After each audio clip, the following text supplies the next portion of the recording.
Welcome to World War III.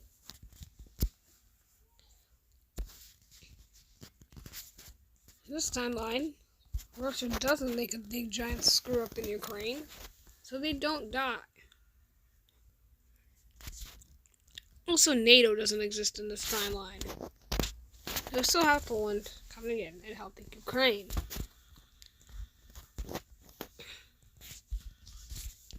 So, because Poland is actually helping, we have Poland and Ukraine performing a joint operation into southeastern Belarus. And Poland itself taking full control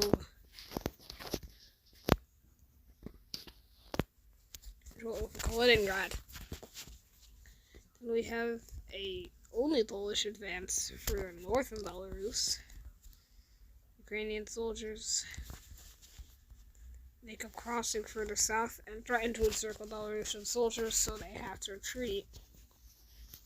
Upon Russian soldiers arrive, and they manage to stop the advance. At the same time, some Polish soldiers arrive near Kyiv, and they start pushing back Russian soldiers. But then as Belarusian soldiers start to arrive, the push is halted at this point. Halted here.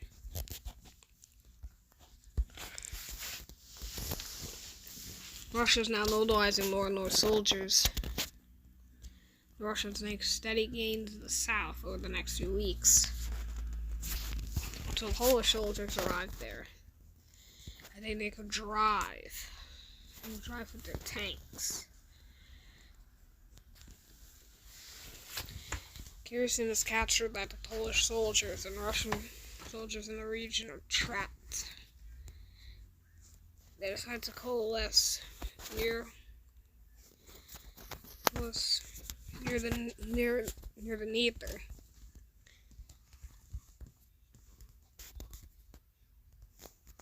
So then,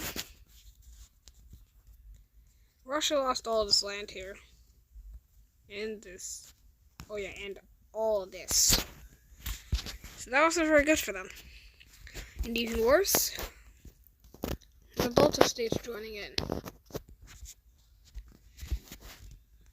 Which is not good for Russia, because, well, look at the map. Yeah. Generally not a good thing for Russia.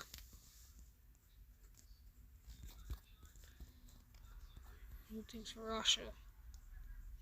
With Latvia, Lithuania, and some Estonian troops invading Belarus, which it has like 90,000 soldiers, but then again, you're facing 5 countries all invading you.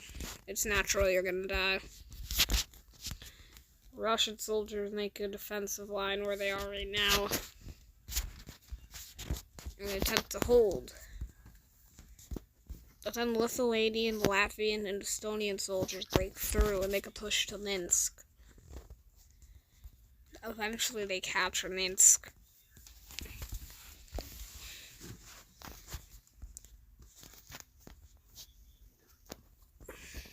Russia offered to retreat to Smolensk. And Belarusian forces further south decide to evacuate.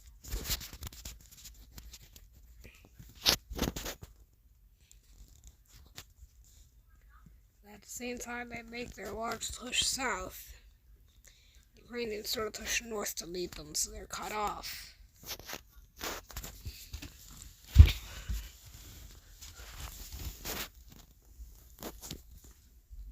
And eventually, they just flat out surrender.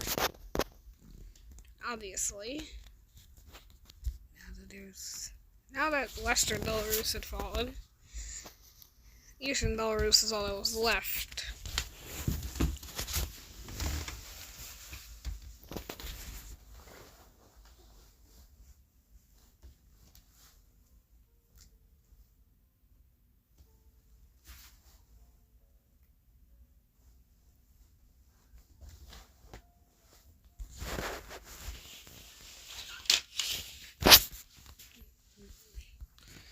And at the same time, we have Moldova joining their team.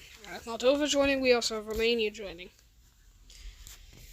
But we also have Finland helping Russia. Yes, this is actually gonna happen. So now there's a second front instead of the long front over here.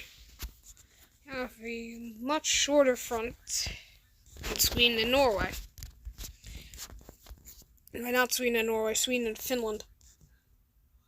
So then Finland, they're the ones who are invading Sweden. They make good progress. It's in the cold, because, it's summer. Like it's summer of 2022 at this point. The war started, at the end of winter.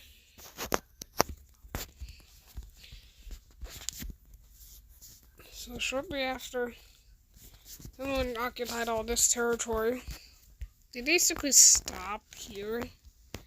This was practically all they wanted. Russia also promises them all of Sweden if they keep going and they capture Stockholm.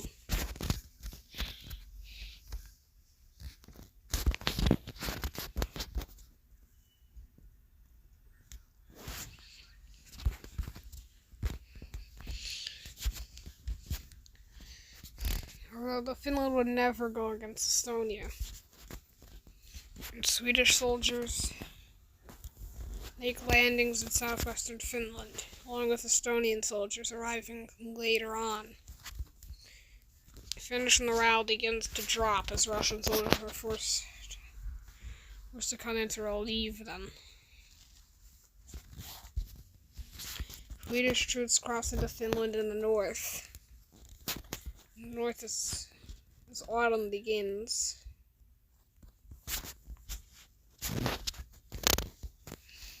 Swedes take Rovaniemi.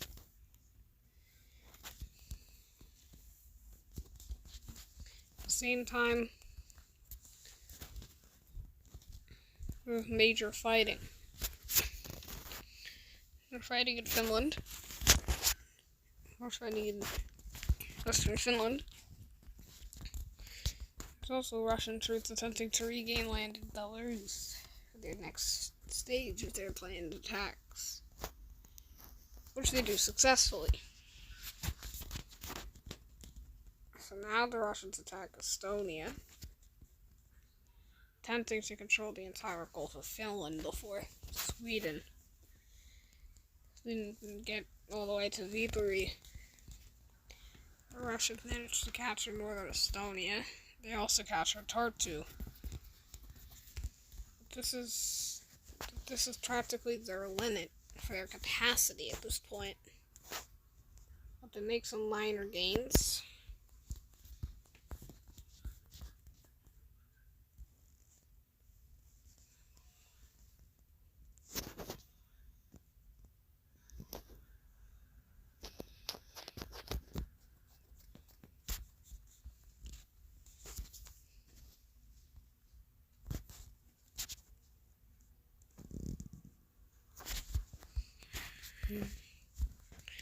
Obviously, though, now that Russia has lost the control of the Gulf of Finland,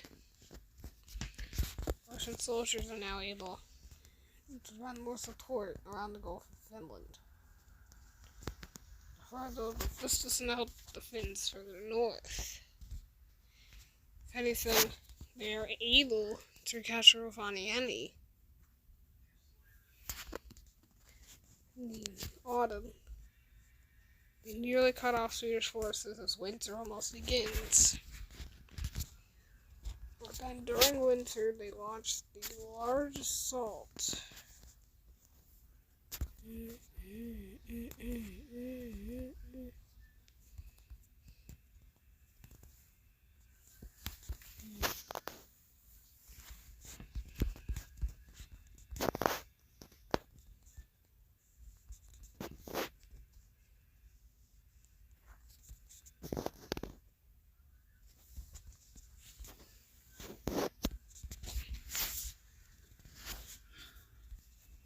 Oh, oopsie. Sorry, guys.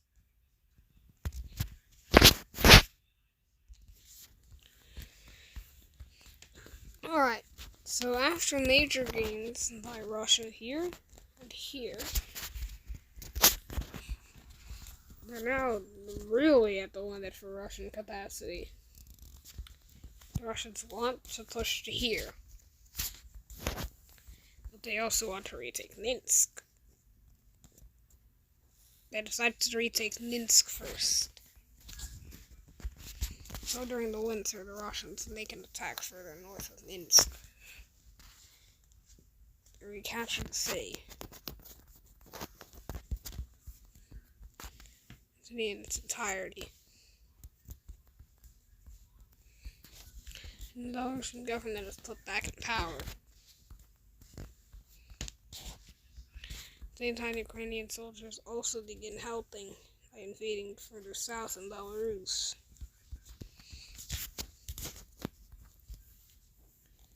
Basically, the long front line isn't shifting very much.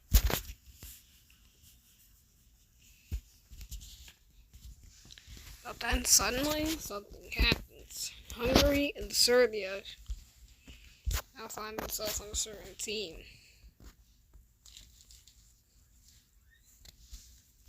This was Russia's team. Hungary wants Carpathia. And so they capture it. Serbia invades Romania, along with Hungary. Hungary wants to restore its glory days, which they don't seem to be able to do. But granted, they have momentum.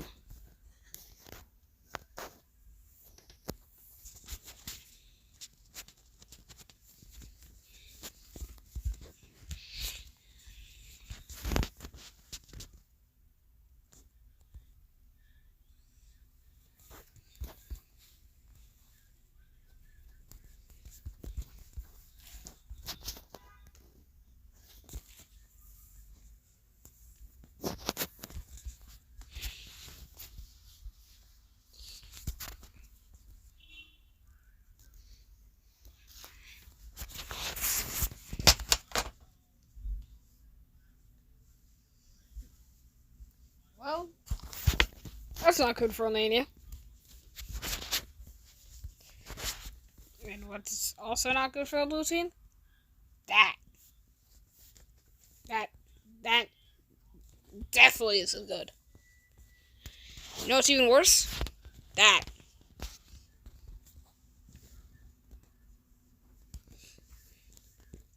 What's good for the blue team is this. They now invade Hungary. So yeah. A large new Balkan front. Then again, Serbia just runs down. Well, on this map, it appears to be Bosnia's non-existent coastline. And the Serbians capture Sarajevo. Not German, but the Serbians are at the limit for their capacity.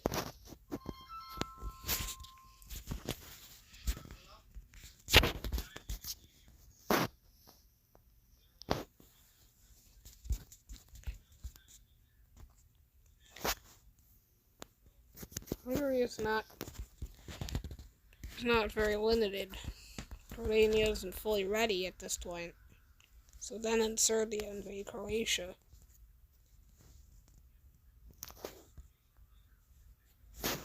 Let's see, the northern Croatia mostly falls, along with northern Bosnia.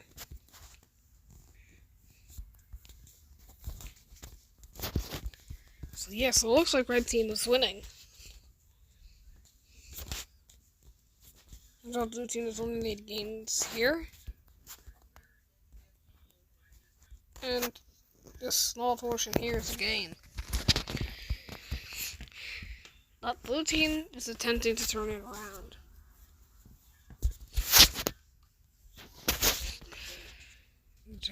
around. So they call in Normanders.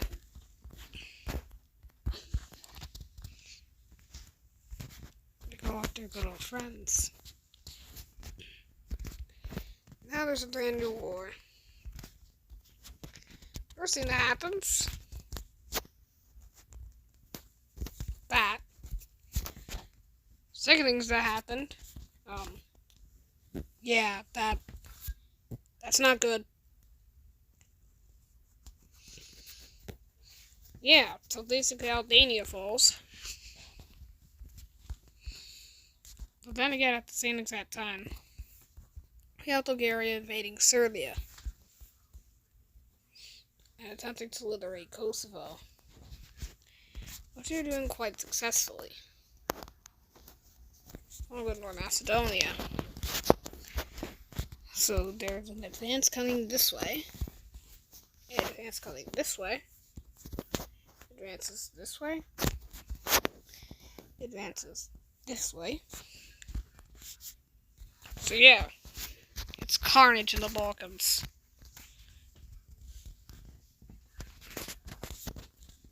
The war continues. Continues to evolve.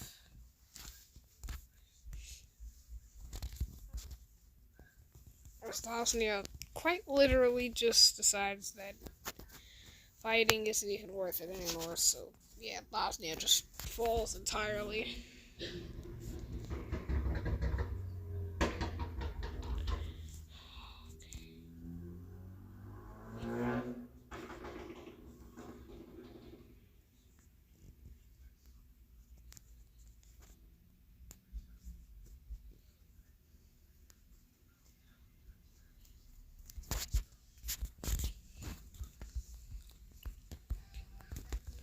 We also had the invasion of North Macedonia happening. But, there is the liberation of land near Kyiv, which is a good thing for Ukraine.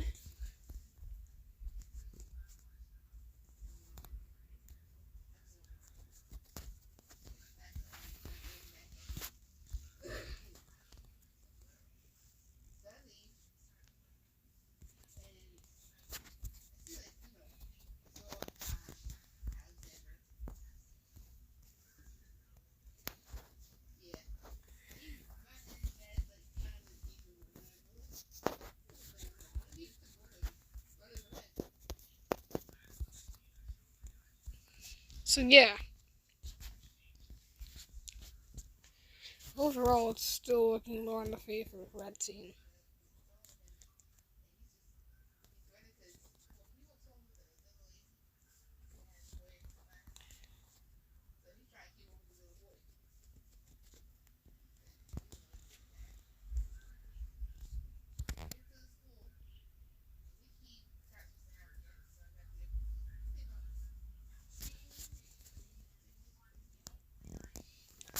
Obviously, Riga falls.